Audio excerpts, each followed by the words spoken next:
श्री गणेशाय नमः। ओम गम गणपते नमः। ओम श्री परमात्मने नमः। संक्षिप्त श्री वराह पुराण। 8 दिक्पालों की पुरियों का वर्णन। भगवान रुद्र कहते हैं, द्विजवरों, उस मेरु पर्वत का पूर्वी देश परम प्रकाशमय है। उसमें चक्रपात नाम का एक पर्वत है, जिसकी अनेक धातुओं से विधुति होने से अद्भुत शोभा होती है। इस परम रमणीय चक्रपात पर्वत को संपूर्ण देवताओं की पुरी कहते हैं। वहां किसी से पराजित न होने वाले बलाभिमानी देवताओं, दानवों और राक्षसों का निवास है। उस पुरी में सोने की बनी हुई 4 दीवारियां तथा मनोहर तोरण शोभा बढ़ाते रहते हैं। उस पुरी के ईशान कोण में एक तेजपूर्ण स्थान पर इंद्र की अमरावती पुरी है। उस परम रमणीय पुरी में सभी दिव्य पुरुष निवास करते हैं। सैकड़ों विमानों की वहां पंक्तियां लगी रहती हैं। वहां की वापियां उसकी शोभा बढ़ाती हैं। वहां हर्ष का कभी भी ह्रास नहीं होता। बहुत से रंग बिरंगे फूल उसकी मनोहरता बढ़ाते रहते हैं। पताकाएं एवं धातुएं माला सी बनकर उसे अत्यंत मनमोहक बनाती हैं। रिद्धि सिद्धियों से परिपूर्ण उस पुरी में देवता, यक्षगण, अप्सराएं और ऋषि समुदाय निवास करते हैं। उस पुरी के मध्य भाग में हीरे एवं मैधुर्य मणि की वेदी से मंडित सुधर्मा नाम की सभा है, जो अपने गुणों के कारण तीनों लोकों में प्रसिद्ध है। वहां समस्त सुरगण एवं सिद्ध समुदायों से घिरे शचीपति सहस्राक्ष इंद्र विराजते हैं। उस इस अमरावती पुरी से कुछ दूर दक्षिण में महाभाग अग्नि देव की पुरी है, जो तेजोवती नाम से प्रसिद्ध है तथा जिसमें अग्नि के समान गुण पाए जाते हैं। उसके दक्षिण में यमराज की कमनीय पुरी है। अमरावती के नेतृत्व कोण में विरूपाक्ष की कृष्णवती पुरी है। उसके पीछे पश्चिम दिशा में जल के स्वामी महात्मा वरुण की शुद्धवती पुरी है। इसी प्रकार इसके वाव्य कोण में वायु देवता की गंधवती पुरी है। इस गंधवती के पीछे अर्थात उत्तर दिशा में घृकों के स्वामी कुबेर की मनोहर मयोदया महोदया पुरी है। इस पुरी में वैदुर्य मणि से बनी हुई वेदियां हैं। इसी प्रकार ब्रह्मलोक की 8वीं कर्णिका या अंतपर्ट पर ईशान कोण में महान पुरुष भगवान रुद्र की पुरी शोभा पाती है, जो मनोहरा नाम से प्रसिद्ध है। इसमें अनेक प्रकार के भूत समुदाय, विविध भांति के पुष्प, ऊंचे भवन, वन और आश्रम है, जिनसे उसकी अद्भुत शोभा होती है। भगवान रुद्र का यह लोक सबके लिए प्रार्थना की विषय अभिलक्षणीय वस्तु है। अध्याय 76 समाप्त। ओम नमो नारायण। ओम नमः शिवाय। मेरु पर्वत का वर्णन। भगवान रुद्र कहते हैं, द्विजवरों, मेरु पर्वत के मध्य भाग में कर्णिका का मूल है। उसका परिमाण 1 सहस्त्र योजन है। 48,000 योजन की गोलाई से शोभा पाने वाले पर्वतराज मेरु का यह मूल भाग है। उसकी मर्यादा के व्यवस्थापक 8 दिशाओं में 8 सुंदर पर्वत हैं। जठर और देवकूट नाम से प्रसिद्ध पूर्व दिशा में सीमा निश्चित करने वाले भी 2 पर्वत हैं। मेरु के अग्रभाग में मर्यादा की रक्षा करने वाले 4 पर्वतों के आगे 14 दूसरे पर्वत हैं, जो 7 दिक्पालों वाली पृथ्वी को अचल रखने में सहायक है। अनुमानतः उन पर्वतों की तिरछी होती हुई ऊपर तक की चौड़ाई 10,000 योजन होगी। इस पर जगह जगह हरिताल, मेनशिला आदि धातुएं तथा स्वर्ण एवं मणिमंडित गुफाएं हैं, जो इसकी शोभा बढ़ाती है। सिद्धों में अनेक भवन तथा क्रीड़ा स्थान से संपन्न होने के कारण उसकी इसकी प्रभा सदा दीप्त रहती है। मेरुगिरी के पूर्व भाग में मंद्राचल, दक्षिण में गंधमादन, पश्चिम में विपुल और पार्श्व भाग में सुपार्श्व पर्वत है। उन पर्वतों के शिखरों पर 4 महान वृक्ष हैं। अत्यंत समृद्धिशाली देवता, दैत्य और अप्सराएं उनकी सुरक्षा में संबद्ध रहते हैं। मंदरगिरी के शिखर पर कदम्ब नाम से प्रसिद्ध एक वृक्ष है। उस कदम की शाखाएं शिखर जैसी ऊंची हैं और उसके फूल घड़े जैसे विशाल हैं, जिनकी गंध बड़ी ही हृदयहारी है। वह कदम्ब कभी काल में विराजमान रहकर शोभा पाता है। यह वृक्ष अपनी गंध से दिशाओं को सदा सुगंधित करता है। इसका नाम भद्राक्ष है। वर्षों की गणना में केतुमाल वर्ष में इसका प्रादुर्भाव हुआ था। यह विशाल वृक्ष कीर्ति रूप और शोभा से संपन्न है। यहाँ साक्षात भगवान नारायण भी सिद्धों एवं देवताओं से सेवित होकर विराजते हैं। पहले भगवान श्री हरि ने विषय में इस लोक के विषय में पूछा था और देवताओं ने इसके शिखर की बार बार प्रशंसा की। इससे संपूर्ण मनुष्यों के स्वामी भगवान ने इस वर्ष का अवलोकन किया। इस मेरु पर्वत में इस मेरु पर्वत के दक्षिण और दो बड़े शिखर और हैं। वहां फूलों, फलों और महान शाखाओं से सुशोभित जम्बू वृक्षों का एक वन है। उस वृक्ष समुदाय से पुराण प्रसिद्ध स्वादिष्ट गंध युक्त एवं अमृत की तुलना करने वाले बहुत से फल उस पर्वत की चोटी पर प्राय गिरते रहते हैं।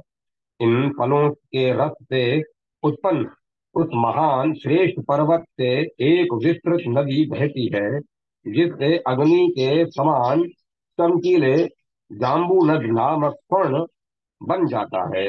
वह अत्यंत सुंदर स्वर्ण देवताओं के अनुपम आभूषणों का काम करता है। देवता, दानव, गंधर्व, यक्ष, राक्षस और ग्रह गण अमृत की तुलना करने वाले इन जम्बू फलों से निकले हुए आसव को प्रसन्नता पूर्वक पीते हैं।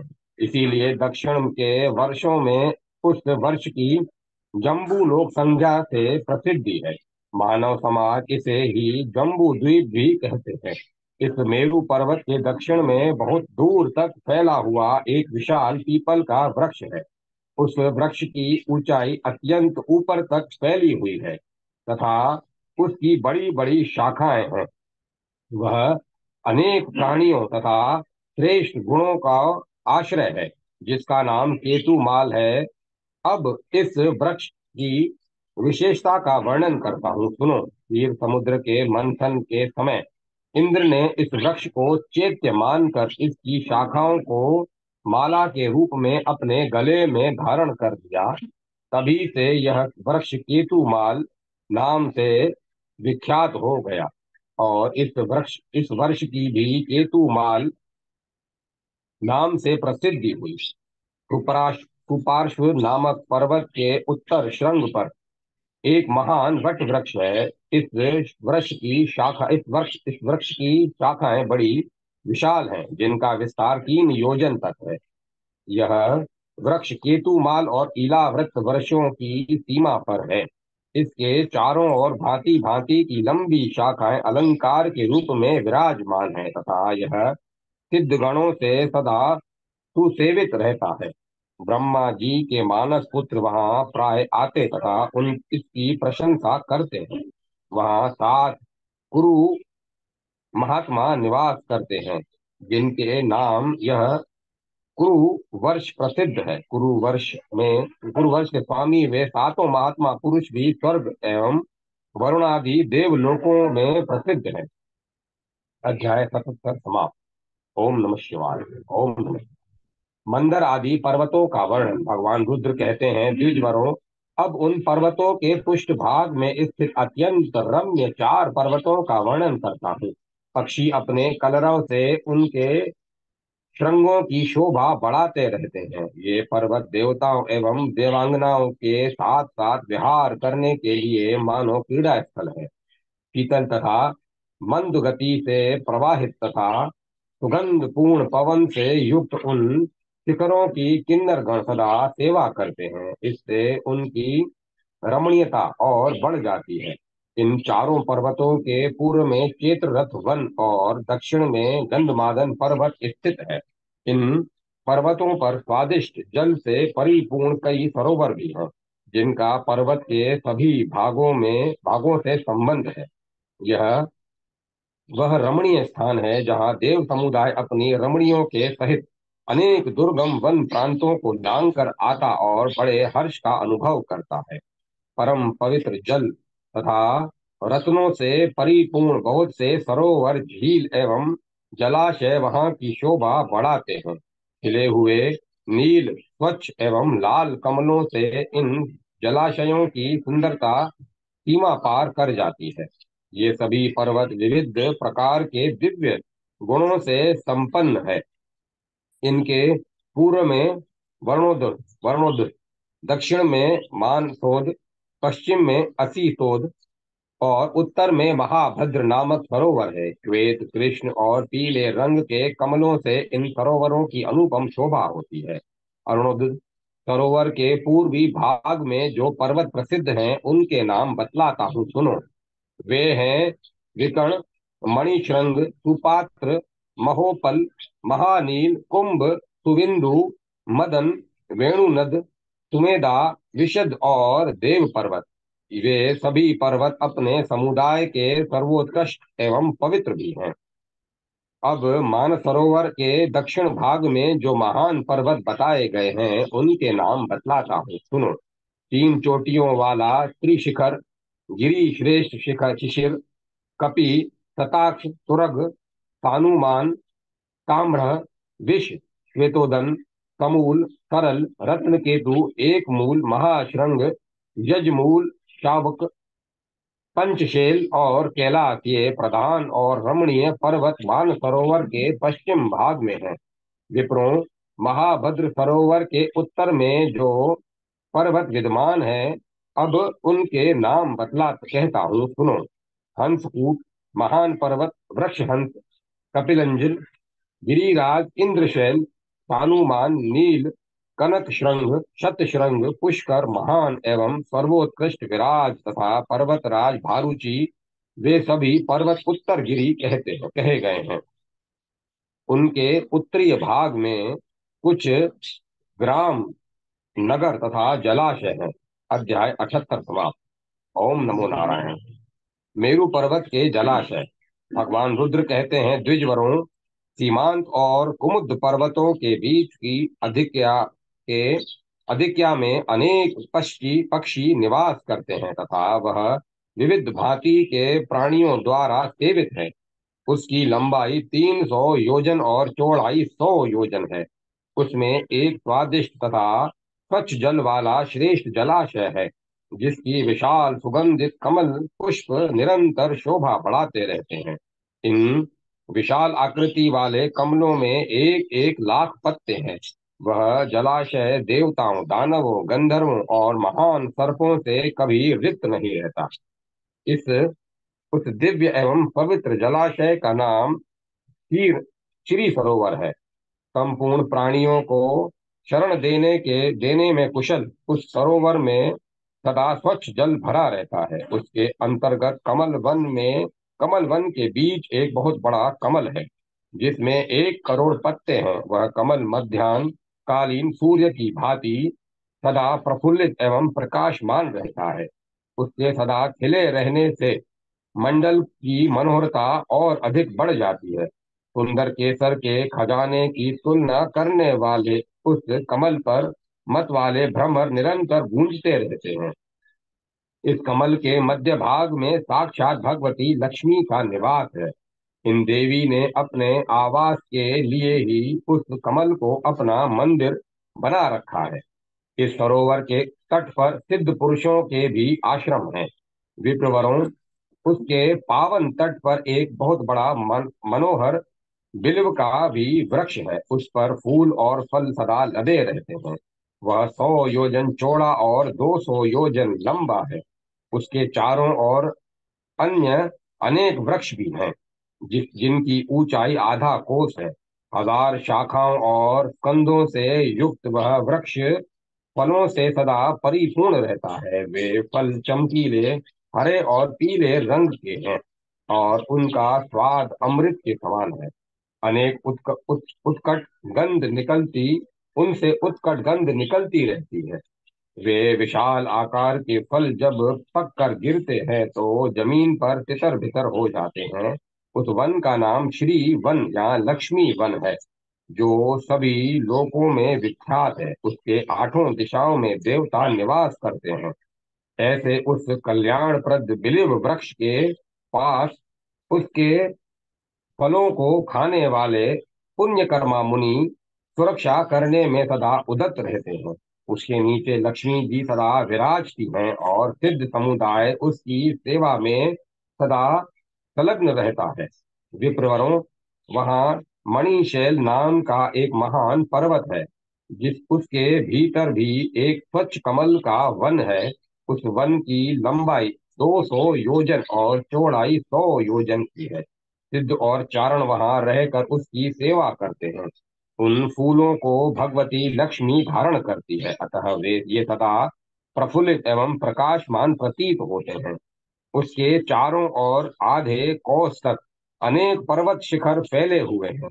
वह कमल का वन फूले हुए पुष्पों से संपन्न होने के कारण जान पड़ता है, मानो पक्षियों के रहने का पिंजरा हो। उस वन में बहुत से कमल खिले हुए हैं। उन फूलों का परिमाण 2 हाथ चौड़ा और 3 हाथ लंबा है। कुछ खिले हुए पुष्प मैनशिला की भांति लाल और बहुत से केसर के रंग से पीले हैं।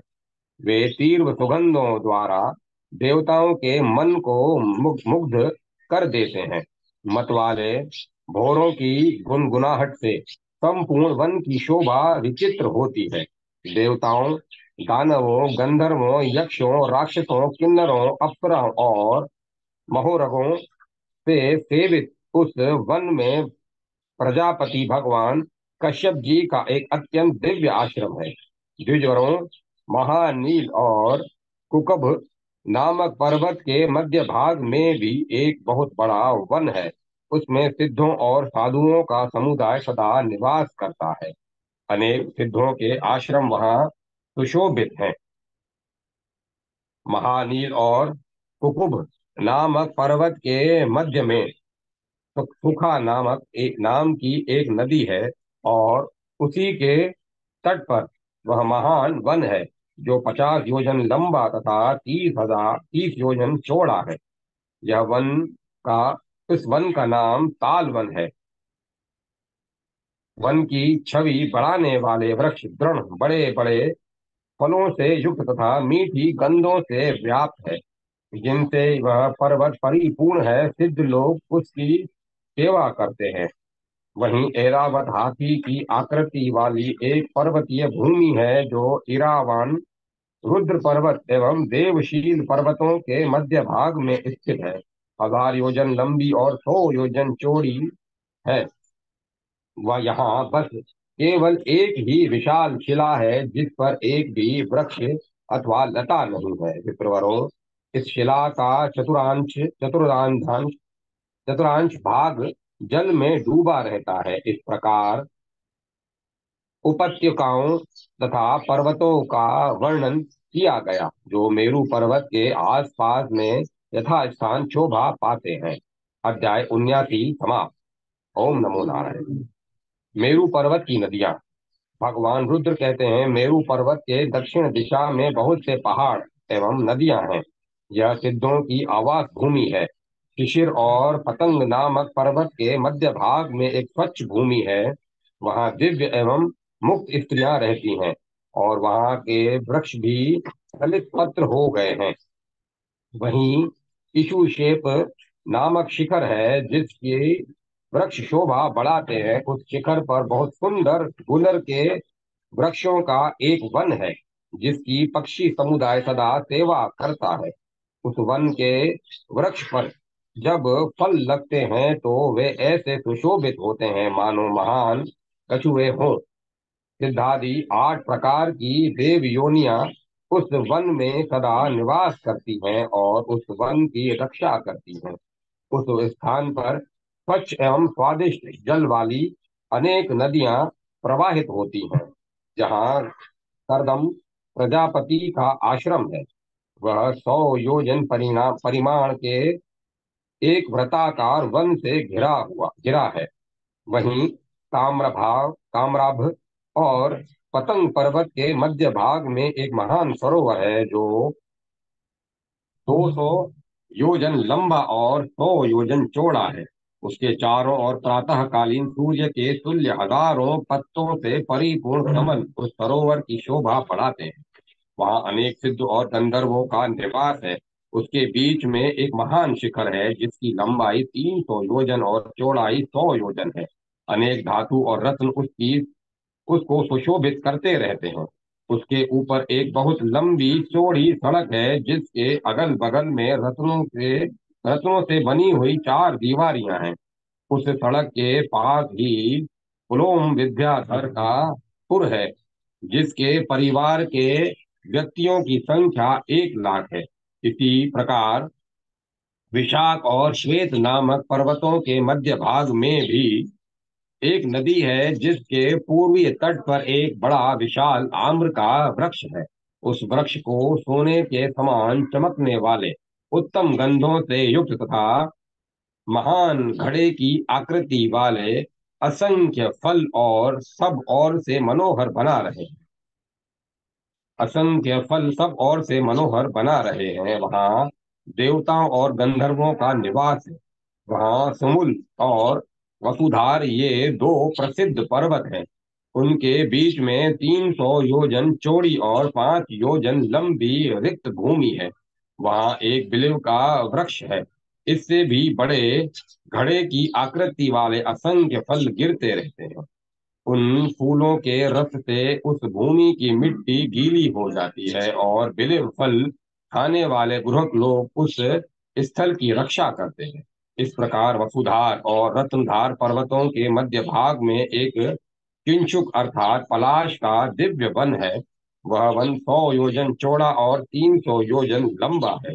जब वह गंध युक्त वन फूलता है तब उसके पुष्पों की सुगंध से 100 योजन की भूमि सुवासित हो जाती है। वहाँ जल की कभी कमी नहीं होती और सिद्ध लोग वहाँ सदा निवास करते हैं।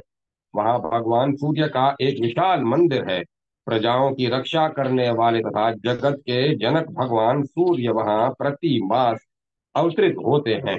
अतः देवता लोग वहाँ पहुंचकर उनकी स्तुति नमस्कार आदि द्वारा आराधना करते हैं। इस प्रकार पंचकूट और कैलाश पर्वतों के बीच में हंस पांडुर नाम से प्रसिद्ध एक भूमि खंड है जिसकी लंबाई 1000 योजन और चौड़ाई 100 योजन है। शूद्र प्राणी उसे लांघने में असमर्थ हैं। वह भूभाग मानो स्वर्ग की सीढ़ी है। अब हम मेरु की पश्चिम दिशा के पर्वतों एवं नदियों का वर्णन करते हैं। सुपार्श और शिखिल शिखिशेल शिखिशेल संज्ञक पर्वतों के मध्य में भौमशिला तल नामक एक मंडल है। वह चारों तरफ 100 योजन तक फैला है। वहां की भूमि सदा तपती रहती है जिससे कोई उसे इसे छू नहीं पा सकता। इसके बीच में 30 योजन तक फैला हुआ अग्नि देव का स्थान है। वह भगवान नारायण लोक का संहार करने के विचार से संवर्तक नामक अग्नि का रूप धारण कर बिना लकड़ी के ही सर्वदा प्रज्वलित रहते हैं। वही कुमुद और अंजन अजन ये दोनों श्रेष्ठ शैल हैं। इनके बीच में मातुलुंग स्थली सुशोभित होती है। इसका विस्तार 100 योजन है। वहां जाने में सभी प्राणी असमर्थ हैं। पीले रंग वाले फूलों से उसकी बड़ी शोभा होती है। वहां सिद्ध पुरुषों से संपन्न एक पवित्र तालाब है। वहीं बृहस्पति का भी एक वन है। ऐसे ही किंजर और गौर नाम वाले 2 पर्वतों के बीच में छोटी छोटी अनेक नदियां हैं। भंवरों से व्याप्त बड़े बड़े कमल उन द्रोणियों की शोभा बढ़ाते हैं। वहां भगवान नारायण का देव मंदिर है। उसी इसी प्रकार शुक्ल तथा पांडुर नाम के विख्यात महान पर्वतों के बीच में 30 योजन चौड़ा तथा 90 योजन लंबा एक पर्वतीय भाग है जिसमें एक ही शिला है और वृक्ष एक भी नहीं है। वहां एक ऐसी बावली है जिसका जल कभी तनिक भी नहीं हिलता। उसमें एक वृक्ष तथा एक स्थूल पद्मनी है जो अनेक प्रकार के कमलों से आवृत है। वह वृक्ष उस वापी के मध्य भाग में है, और वहीं 5 योजन प्रमाण वाला एक बरगद का भी वृक्ष है। वहां भगवान शंकर नीले वस्त्र धारण करके पार्वती के साथ निवास करते हैं, जिनकी यक्ष भूत आदि सदा आराधना करते हैं। सहस्त्र शिखर और कुमुद, इन दोनों पर्वतों के बीच में इशुशेप नामक शिखर है, जो 20 योजन चौड़ा और 50 योजन लंबा है। उस ऊंचे शिखर पर बहुत से पक्षी निवास करते हैं। अनेक वृक्षों के मधुर रस वाले फलों से उसकी विचित्र शोभा होती है। वहां चंद्रमा का महान आश्रम है, जिसका निर्माण दिव्य वस्तुओं से हुआ है। ऐसे ही शंखकूट और ऋषभ के मध्य भाग में पुरुष स्थली है। इसी प्रकार कपिंजल और नागशैल नाम से प्रसिद्ध पर्वतों के मध्य भाग में 100 योजन चौड़ी और 200 योजन लंबी एक आदित्य का है, जहाँ बहुत से यक्ष निवास करते हैं। वह स्थली दाख और खजूर के वृक्षों से व्याप्त है। इसी प्रकार पुष्कर और महादेव संज्ञक पर्वतों के बीच में 60 योजन चौड़ा और 100 योजन लंबा एक बड़ा उपवन है, जिसका नाम पाणीतल है। वृक्षों और लताओं का वहाँ एक प्रकार सर्वथा अभाव सा है। अध्याय 80 समाप्त। ओम नमो नारायण। ओम नमः शिवाय। ओम नमः शिवाय। देव पर्वतों पर के देव स्थानों का परिचय। भगवान रुद्र कहते हैं, अब पर्वतों के अंतर्वर्ती देव स्थलों का वर्णन करता हूँ। जो सीता नामक पर्वत का वर्णन पहले आया है, उसके ऊपर देवराज इंद्र की क्रीड़ा स्थली है। वहां उनका पारिजात नाम के वृक्षों का वन है। उसके पास ही पूर्व दिशा में कुंजर नामक प्रसिद्ध पर्वत है, जिसके ऊपर दानवों के 8 नगर हैं। इसी प्रकार वज्र पर्वत पर राक्षसों की पुरियां हैं। अनेक निवासी असुर नाल का नाम से प्रसिद्ध है, और वे सभी काम रूपी भी हैं। महानील पर्वत पर 15 सहस्त्र किन्नरों के नगर हैं। वहां देवदत्त, चंद्रदत्त आदि 15 गर्वपूर्ण राजा शासन करते हैं। ये पुरियां स्वर्णमयी हैं। चंद्रोदय पर्वत पर बहुत सी जिले और नगर हैं, और वहां सर्पों का निवास है। गरुड़ के राज्य शासन से वे सर्प बिलों में छिपे रहते हैं। अनुराग नामक पर्वत पर दानवेश्वरों के रहने की व्यवस्था है। वेणुमान पर्वत पर विद्याधरों के 3 नगर हैं। उनके प्रत्येक नगर की लंबाई 300 योजन और चौड़ाई 100 योजन की है। उनमें विद्याधरों के शासक उल्लुक, गरुड़, रोमश और महावेत्र नियुक्त हैं। कुंजर तथा वसुधार पर्वतों पर भगवान पशुपति का निवास है। करोड़ों भूतगण यहाँ शंकर की सेवा करते हैं। वसुधार और रत्नधार, इन दोनों पर्वतों के ऊपर वसुओं और सप्त ऋषियों की पुरियां हैं, जिनकी संख्या 15 है। पूर्वतोत्तम एक श्रृंग पर्वत पर प्रजाओं की रक्षा करने वाले चतुर्मुख ब्रह्मा जी का निवास स्थान है। गज नामक पर्वत पर महान भूत समुदाय से गिरी के स्वयं भगवती पार्वती विराजती हैं। पर्वत प्रवर वसुधार पर 84 योजन के विस्तार से मुनियों, सिद्धों और विद्याधरों का एक श्रेष्ठ नगर है। उसके चारों ओर 4 दीवारी तथा बीच में तोरण है। युद्ध करने में निपुण पर्वत नाम वाले अनेक गंधर्व वहां निवास करते हैं। उनके राजा का नाम पिंगल है। वे राजाओं के भी राजा है। देवता और राक्षस पंचकूट पर तथा दानव शतशृंग पर्वत पर रहते हैं। दानवों और यक्षों की पुरियां सौ की संख्या में है। प्रभुदक पर्वत के पश्चिम भाग में देवताओं, दानवों और सिद्धों की पुरियां हैं। उस प्रभेदक गिरी के शिखर पर एक बहुत बड़ी शिला है। वहां प्रत्येक पर्वत पर चंद्रमा स्वयं ही आते हैं। उसके पास ही उत्तर दिशा में त्रिकुट नाम का एक पर्वत है। कभी कभी ब्रह्मा जी का वहां निवास होता है। ऐसे ही अग्नि देव का भी वहां निवास स्थान है। वहां अग्नि देवता मूर्तिमान होकर रहते हैं और अन्य देवता उनकी उपासना करते हैं। उनके उसके ऊपर शंख पर्वत पर देवताओं के भवन है। उसके पूर्व में भगवान नारायण का, बीच में ब्रह्मा का तथा पश्चिम में भगवान शंकर का निवास स्थान है। वहीं यक्ष आदि को के बहुत से नगर हैं। वहां 30 योजन विस्तार वाली एक नदी है जिसका नाम नंद जल है।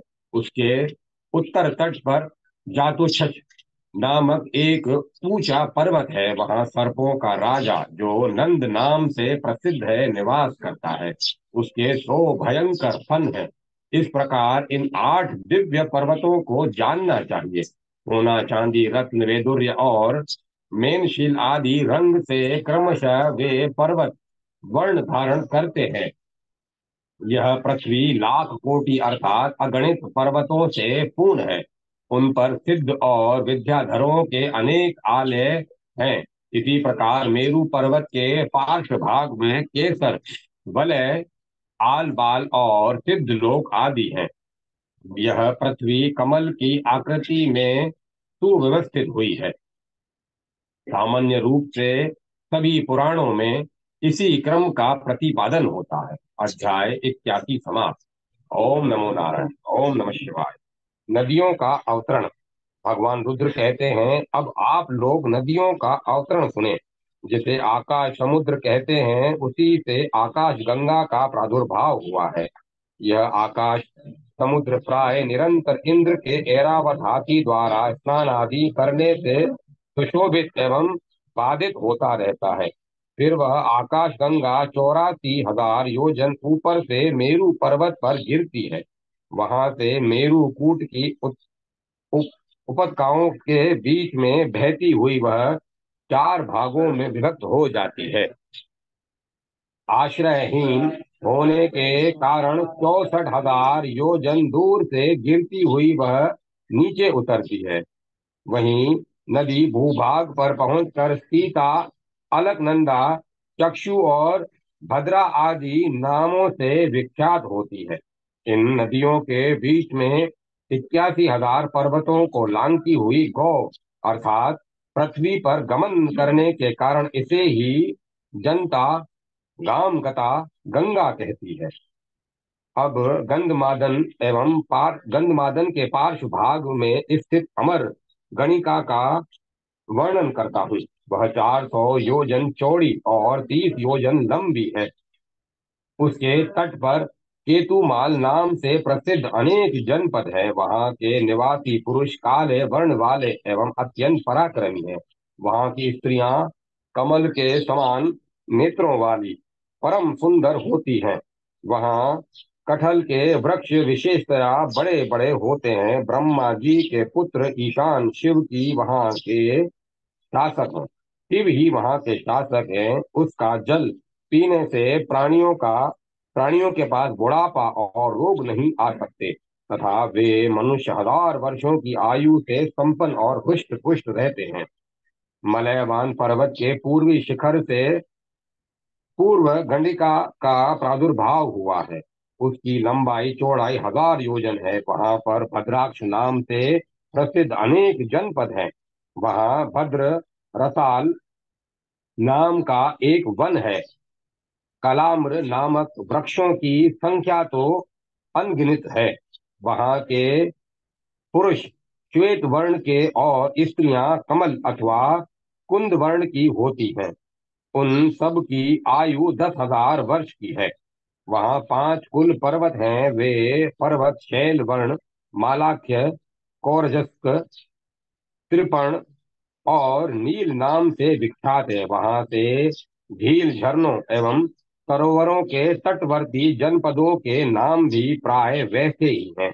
वहां के देशवासी उन्हीं नदियों के जल पीते हैं। उन नदियों के नाम इस प्रकार हैं: सीता, सुवाहिनी, हंसवती, कासा, महावक्रा, चंद्रवती, कावेरी, सुरसा, आख्यावती, इंद्रवती, अंगारवाहिनी, हरितोया, धूमाव्रता, शतहरदा, वनमाला, वसुमती, हंसा, सुपर्णा, पंचगंगा, धनुष्मती, मणिवप्रा, शुभ्रम भोगा, विलासिनी, कृष्ण तोया, पुण्योदा, नागवती, शिवा, शिववालिनी, मणितटा, श्री रोदा, वरुणताली और विष्णुपदी।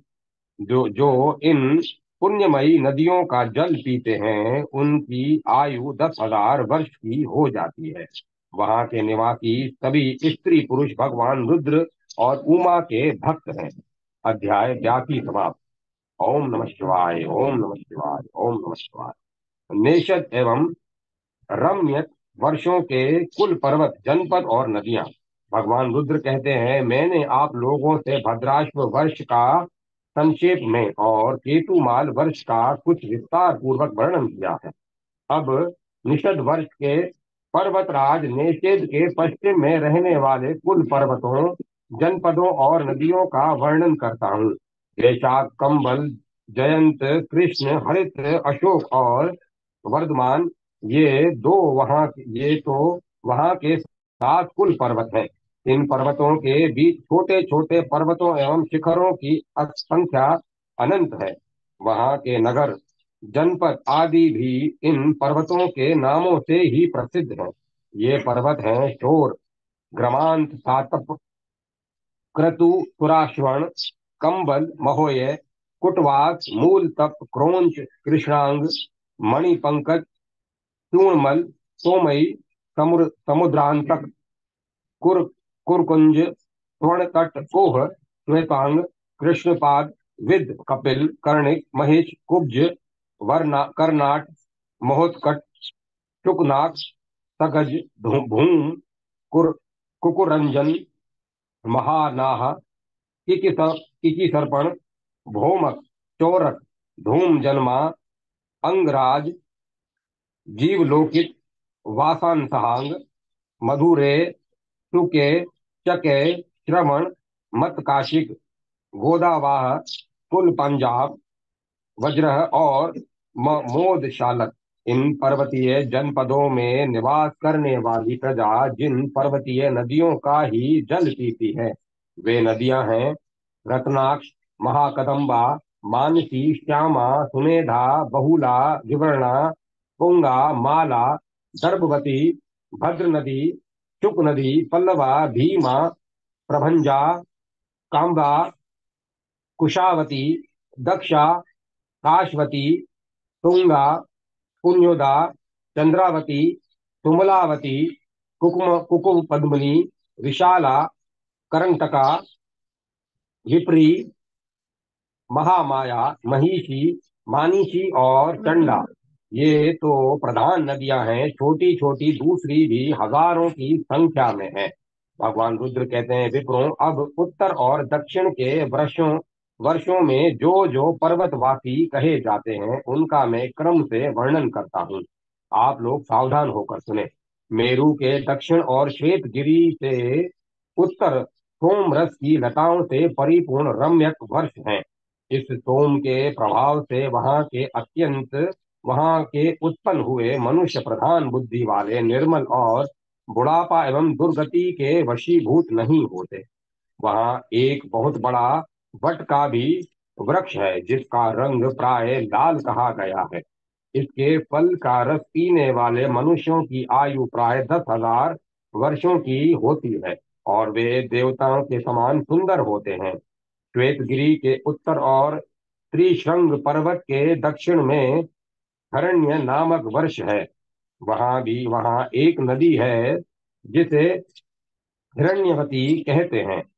वहां इच्छा अनुसार रूप धारण करने वाले काम रूपी पराक्रमी यक्षों का निवास है।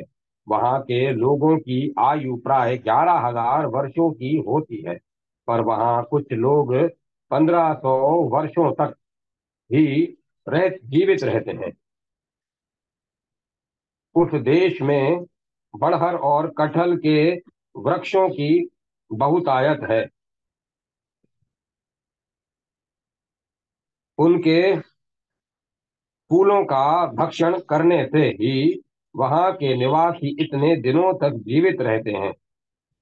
श्री त्रिशृंग पर्वत पर मणि स्वर्ण और संपूर्ण रत्नों से युक्त शिखर क्रमशः उसके उत्तर से दक्षिण समुद्र तक फैले हुए हैं। वहां के निवासी उत्तर कौरव कहलाते हैं। वहां बहुत से ऐसे वृक्ष हैं जिनसे दूध और रस निकलते हैं। उन वृक्षों से वस्त्र और आभूषण भी पाए जाते हैं। वहां की भूमि मणियों की बनी है तथा रेतों में स्वर्ण खंड मिले रहते हैं। स्वर्ग सुख भोगने वाले पुरुष पुण्य की अवधि समाप्त होने के हो जाने पर वहां आकार वहां आकर निवास करते हैं। उनकी आयु 13,000 वर्षों की होती है। उसी द्वीप के पश्चिम चंद्र द्वीप है। देवलोक से 4,000 योजन की दूरी पार करने पर वह द्वीप मिलता है। 1,000 योजन की लंबाई चौड़ाई से उसकी सीमा है। उसके बीच में चंद्रकांत और सूर्यकांत नाम से प्रसिद्ध दो प्रसवण पर्वत है। उनके बीच में चंद्रावृत नाम की एक महान नदी है जिसके किनारे बहुसंख्यक वृक्ष हैं और जिसमें अनेक छोटी छोटी नदियां आकर मिलती है। कुरु वृक्ष की उत्तर अंतिम सीमा पर यह नदी है। समुद्र की लहरें प्राय यहाँ आती रहती हैं। वहां से 5,000 योजन आगे जाने पर पूर्य द्वीप मिलता है। वह वृक्ष का वह वृत्ताकार में 1,000 योजन के क्षेत्रफल में फैला हुआ है। उसके मध्य भाग में 100 योजन विस्तार वाला तथा उतना ही ऊंचा श्रेष्ठ पर्वत है। उसके उस पर्वत से सूर्याव्रत नाम की एक नदी प्रवाहित होती है। वहां भगवान सूर्य का निवास स्थान है। वहां की प्रजा सूर्यपासक एवं 10,000 वर्ष आयु वाली तथा सूर्य के ही समान वर्ण की होती है। सूर्य द्वीप से 4,000 योजन की दूरी पर पश्चिम में भद्राकार नामक द्वीप है। यह द्वीप समुद्री दिशा में है। उसका क्षेत्रफल 1 सहस्त्र योजन है। वहां पवन देव का रत्न जनित दिव्य मंदिर है जिसे लोग भद्रासन कहते हैं। पवन देव अनेक प्रकार का रूप धारण कर वहां निवास करते हैं। यहाँ की प्रजा तपे हुए स्वर्ण के समान वर्ण वाली होती है और उनकी आयु प्राय 5,000 वर्षों की होती है। अध्याय 83-84 समाप्त। ओम नमः शिवाय। ओम नमः शिवाय। ओम नमो नारायण। ओम तत्सत। ओम तत्सत। ओम तत्सत। अब कथा को विराम दिया जाता है। ओम नमः शिवाय। ओम नमः शिवाय। ओम नमः शिवाय। ओम नमः शिवाय।